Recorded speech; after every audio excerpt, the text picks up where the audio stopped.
بڑی مدت کی بات ہے، ایک گفتگو کے دوران دوسرے دھڑے کا مناظر مجھ سے کہتا ہے کہ آپ بتائیں کہ آپ نبی پاک علیہ السلام کی بشریت کے منکر ہیں؟ میں نے کہا میں سرکار کے اندر بشریت کے ہونے کا منکر نہیں ہوں، قائل ہوں، قرآن سے ثابت ہے۔ تو وہ کہتے ہیں پھر آپ بشریت کا ذکر کیوں نہیں کرتے؟ میں نے کہا ایک ہے بشر ہونا اور ایک ہے بشر کہنا، دونوں کی حیثیتیں الگ الگ ہیں۔ اگر بشر ہونا ایک سچائی بھی ہو، ہزارہ سچائیاں ایسی ہیں جن کی تعبیر کفریات میں سے ہے۔ سبحان اللہ۔ مثلا ہماری کتابوں کے علاوہ شعب ثاقب کے اندر حسین احمد صاحب مدنی نے یہ بات لکھی ہے کہ تمام جتنی بھی مخلوق ہے سب کا خالق ایک ذات والی تعالیٰ ہے۔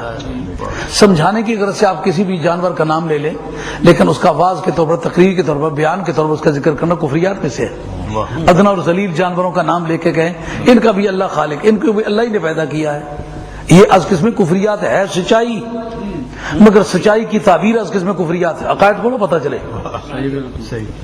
قاضی عزد ملت الدین نے اپنے مواقف کے اندر اور سید شریف جرجانی نے شرح مواقف کے اندر یہ چیپٹر چھیڑا ہے۔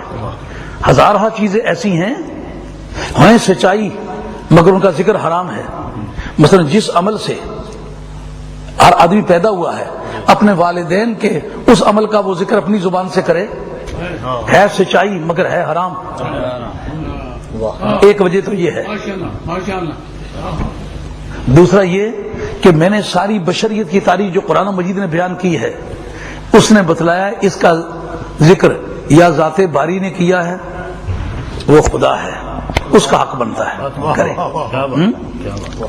دوسرا شیطان جو کافروں کے زمرے کا ہے یا کافر جو شیطان کے زمرے کے ہیں انہوں نے کیا ہے، یا نبی نے اپنے آپ کو بشر کہا ہے۔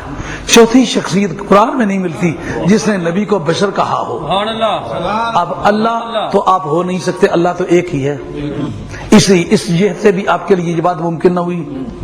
دوسرا یہ کہ آپ نبی تو ہے نہیں کہ اپنے آپ کو، نبی نے اپنے آپ کو بشر کہا، دوسرے نبی کو بشر نہیں کہا، ذمہ داری سے کہتا ہوں۔ انبیاء علیہ السلام کی تاریخ اٹھا کے دیکھ لیں، نبیوں نے اپنے آپ کو دوسرے نبی کو بشر نہیں کہا۔ اب تیسرا دروازہ کھلا ہوا ہے، شیطان بن کے یا کافر بن کے کہنا چاہیں تو وہ دروازہ کھلا ہوا ہے۔ لیکن میں نے ان سے پوچھا، میں نے کہا بتائیں آپ نبی پاک علیہ السلام کے نور کے منکر ہیں؟ انہوں نے کہا نہیں، نور کے قائل ہے، قرآن میں ہے۔ میں نے کہا آپ کو کیا مجبوری ہے سرکار کے نور کا ذکر آپ کیوں نہیں کرتے؟ میں نے تو مجبوری بتلا دی ہے۔ انہوں نے کہا چونکہ سرکار دو عالم علیہ السلام کی ذات بشر ہے، صفت نور ہے، تو صفت کا کردار ثانوی قسم کا ہوتا ہے، ذات کا کردار اولیت کی بنیاد پر ہوتا ہے۔ تو سرکار کی ذات بشر ہے، ان کی ذات بشر ہے، اس لیے ہم ذات کا ذکر کرتے ہیں۔ میں نے کہا کبھی صفت کے ہی طور پر نور کا ذکر کر لیتے، ہم نے تو کبھی ساری زندگی تمہاری زبان سے یہ بات نہیں سنی، مگر مولانا مہربانی کر کے یہ لکھ دیں کہ سرکار کی ذات جو ہے وہ بشر ہے اور نور حضور کی صفت ہے، یہ لکھ دیں۔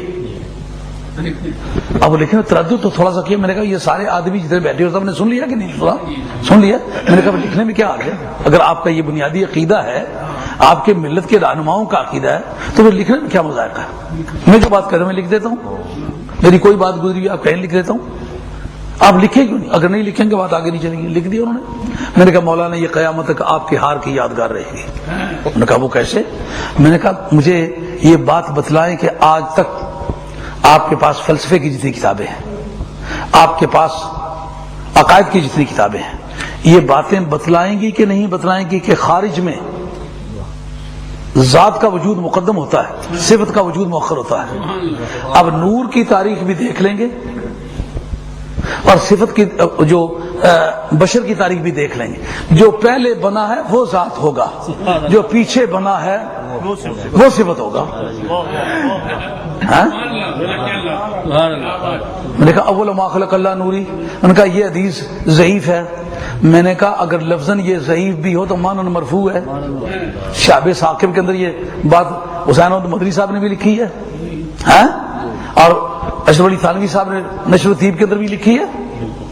اور اس کو اگر بالفرض آپ نہ بھی مانیں اس بات کو، تو اس کے تو تواتر مانوی پر کسی کو اختلاف نہیں کہ کنت نبی و آدم بین الماء والطین، اس کے اندر تواتر مانوی کا کوئی بھی منکر نہیں ہے۔